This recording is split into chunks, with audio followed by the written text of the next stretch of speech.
Hello and welcome to the KLAS Insights podcast. My name is Connor Bice. I'm the Director of Operations for the Arch Collaborative, and today I'm joined by Andy. Yeah, I'm an EM physician in Central Florida and excited to be here. Thank you for joining us today. We have an exciting topic today, one that I think most of us feel at a deep level, especially clinicians today. We're going to be talking about turnover and how it's related to the EHR experience today. So having an actual end user here today, someone who uses the software every day, is going to be a great story to tell. So again, thank you for joining us today. How long have you been practicing medicine? This is if you count residency, I'm going on year 11. Year 11. Yeah. And you've used the EHR that whole time? I've used 7 different AHRs in that time, all equally not that great, but have used EHR the entire time. We were talking before this podcast about how EHRs are there, they exist. It doesn't really seem like they're getting all that better to use. Has that kind of described that a little bit for us? Yeah, it's been interesting that as they get better, and I want to say that quote unquote better, actually there's typically more of a burden on the clinician in terms of what's required for us to put in. And as we were talking about before, the EHRs are kind of handcuffed because they have government regulations that they have to help us try to meet, which we appreciate the EHR for that. But that in and of itself makes the EHR just difficult. And really for me, where they've gotten a little bit better is what our group calls clicks to discharge, in that when EHRs first started, it was probably 1,200 clicks to get a patient out of the emergency department. 1,200? To where now, advanced EMRs, you can get probably under 300. So we've been able to decrease the number of clicks it takes to get somebody out of the ER, but it's still pretty taxing. Yeah. And this isn't necessarily the vendor's fault, right? Mm-hmm. They are enhancing their technology, mm-hmm. They're listening to requests, they're making improvements to their product, but there are other bodies that are kind of governing what is required of clinicians. Yeah, and I actually give software engineers that work for these EMR companies, EHR companies, a ton of kudos, because they're very receptive to physician feedback. To where the one that, in fact, my system's in the middle of a transition, and I'm going back to an EMR that I used in training, and even the difference in 5 years of using that EMR, it's vastly different and improved, but still an EHR that still has EHR tendencies that'll be a little difficult to work with. But yeah. Overall. So we wanted to focus today on turnover and how the EHR plays a role in that. We wanted to talk about the things, what we do in the Arch Collaborative is we measure the user experience with the EHR. We come up with a score called the Net EHR Experience Score. It's similar to a Net Promoter Score. Mm-hmm. We take the positive users, we subtract the negative feedback users, and we get a score. In addition to that, we ask a couple of questions. We ask their burnout status, and we ask how likely they are to leave in the next 2 years.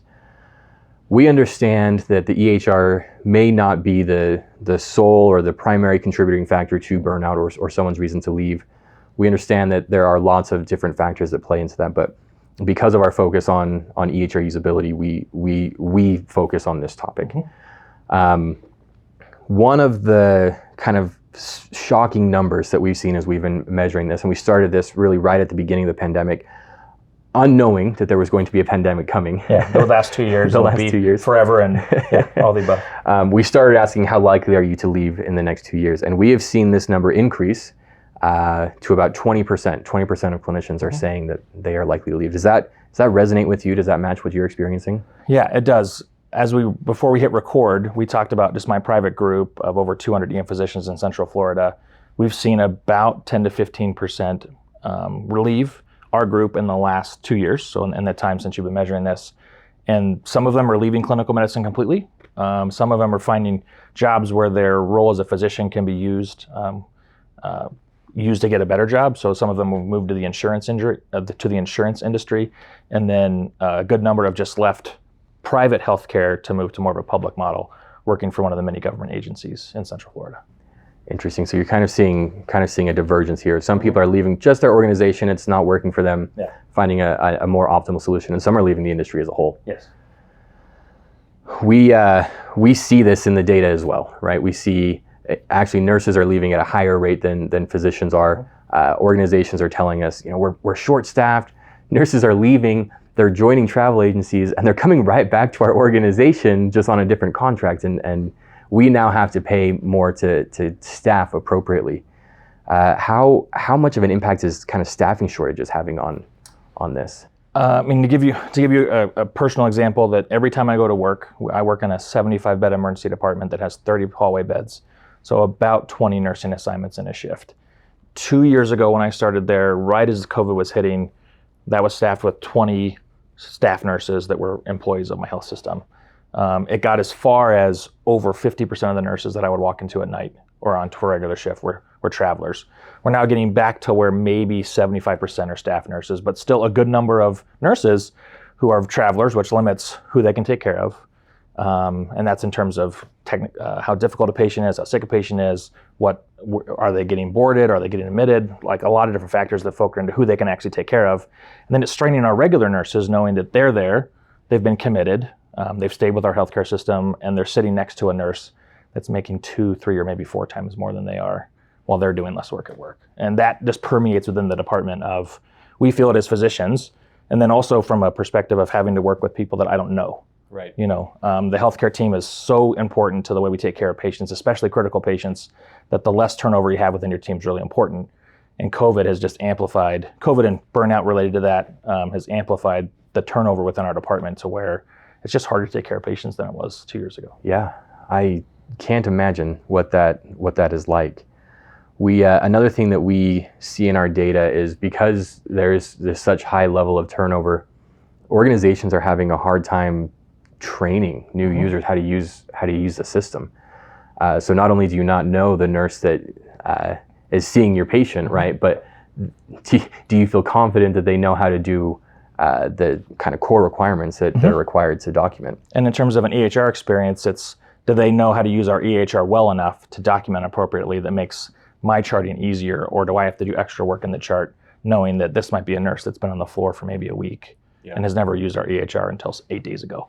And so there's a lot of factors that play into that, to where the EHR is this underlying problem throughout all the things we're talking about. So I'm going to share a stat with you. Yeah. This may be surprising, and it may not be surprising. I'm just kind of want to hear your initial thoughts. You haven't seen this data before. You're coming in blind. So 18 to 20% of clinicians are leaving healthcare right now. The number one reason that most of these people are leaving is because they are feeling completely burned out. So when we look at this data, we're seeing that 60% of those that are leaving are saying that they feel completely burned out. Initial reaction to that number? I'm surprised the number's not higher, to be honest. When I think about like my personal love affair with medicine in the last 2 years, there's a ratio that I love that my coworkers like to use. It's the beauty to death ratio. And it's for every time that there's a death or every time there's a bad event at work, you need so much beautiful to happen at work to kind of counteract that. Or you need to have enough time off, or have time off that's dedicated to where you can really, really reset. And over COVID, between the extra shifts having to work just on my regular job, plus working in the ICU that I did for the first 18 months of the pandemic. And then now when I go home, the pandemic's everywhere. It's on my phone, it's on my TV, it's on the internet. My wife asks me about it, my family members ask me about it. I come home to texts from family members and friends saying, hey, what do we do about this? It's like, I can't leave work. We're talking about it today. Yeah, we're talking about it today, which I'm happy we're talking about it. But it's, again, that 60% to me seems low because it has taken a lot. I have to do a lot more to get that beauty to death ratio even to where I can feel safe to go back to work than I ever did before. And I can see where that would be taxing to somebody who doesn't have a good support system at home, or doesn't really have goals oriented with healthcare in mind in their future. When I saw this number, I wasn't necessarily surprised by that it was a top contributor, right? I was actually surprised by the number. 60% citing that is the reason that they are the primary reason why they're likely to leave. It's something that all professions deal with, but most of us don't have to deal with that death factor in our day-to-day life. So I like that ratio. I think that's an important thing. So if you're listening today, just consider that as you're working, that they're taking time off is important, and as you're able to do so, I think that would be a wise choice.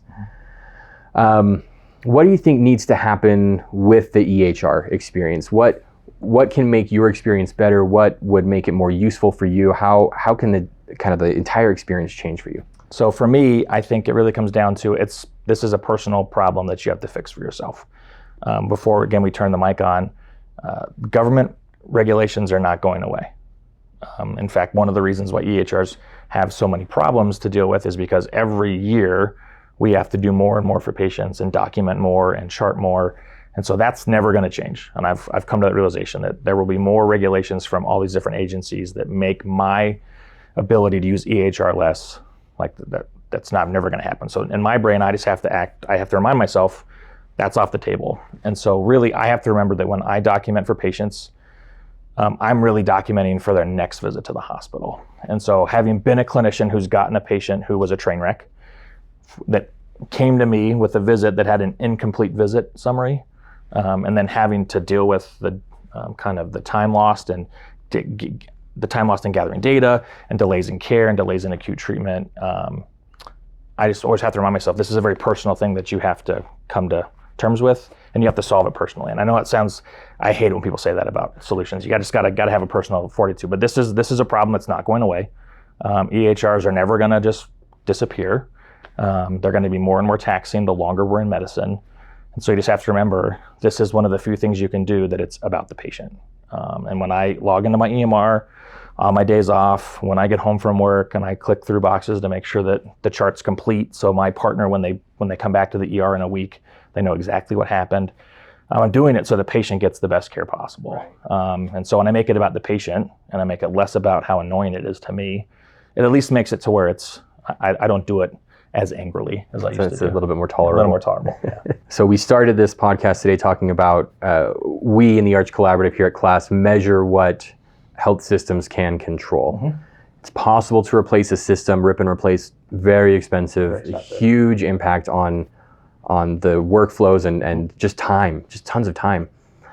Those regulatory burdens are probably not going away, but probably going to increase, like you said.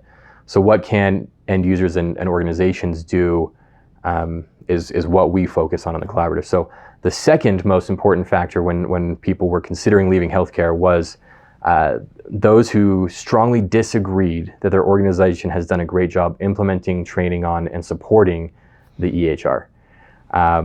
We see organizations throughout the collaborative, some of them doing incredible things, making sure that they have, their IT analysts and their IT staff are rounding and communicating with clinicians and understanding what the issues are, and maybe not doing exactly what is asked, but finding a solution, right?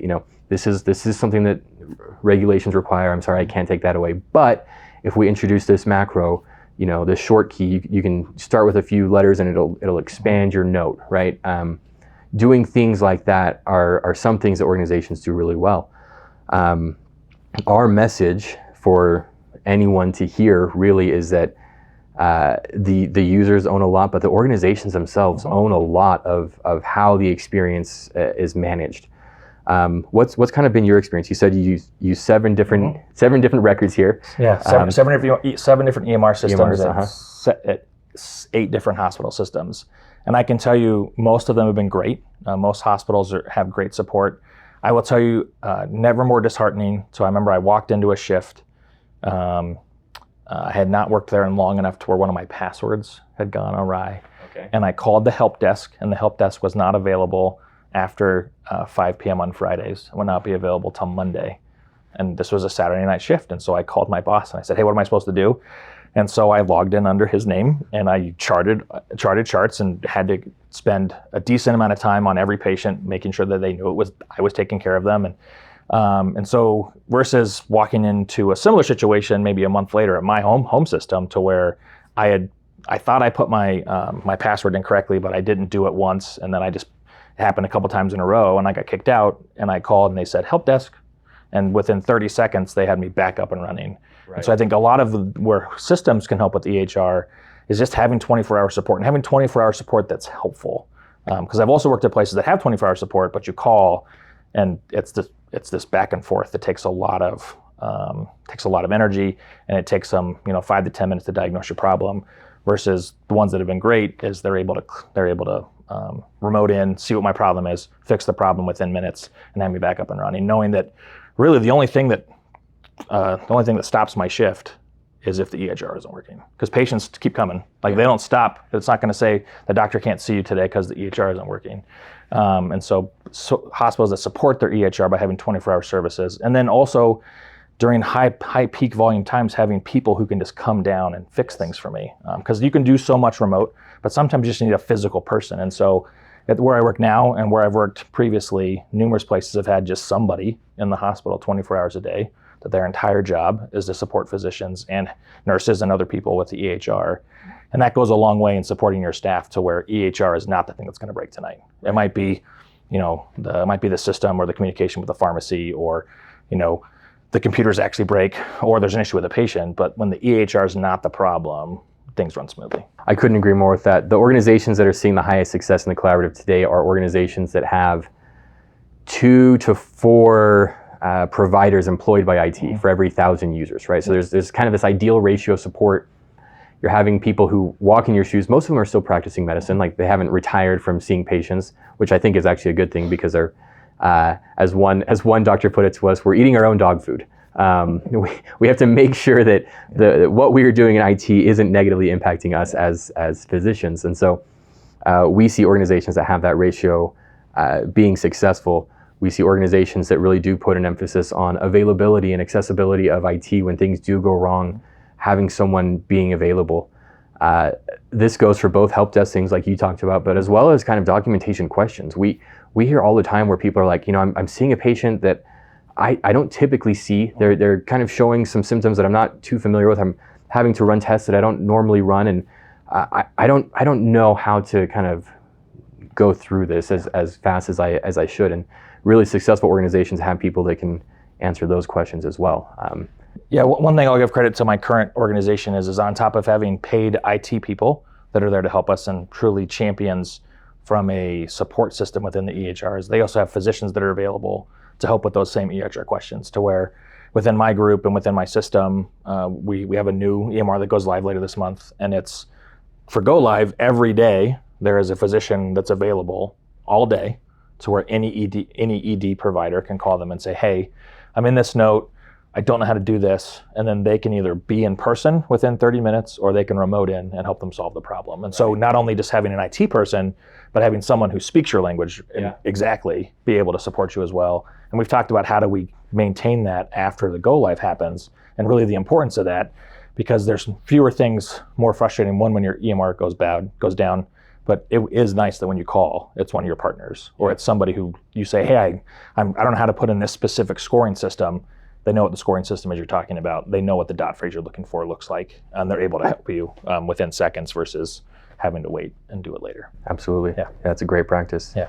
Well, you've done a great job answering all of my questions today. I'm excited by this conversation. I hope that our audience is excited by this conversation today. But do you have any kind of last thoughts and parting wisdom about turnover or using the EHR, things that you think people would benefit from? Yeah, I think probably the bigger issue with EHR is, again, you have to make a personal choice. Is the EHR going to be a problem for me, or am I going to use it as a solution? And so every time I've had to change EHRs, which again, I said I've used 7, I take the time when the EHR started and I invest in what are the things I chart on almost everybody.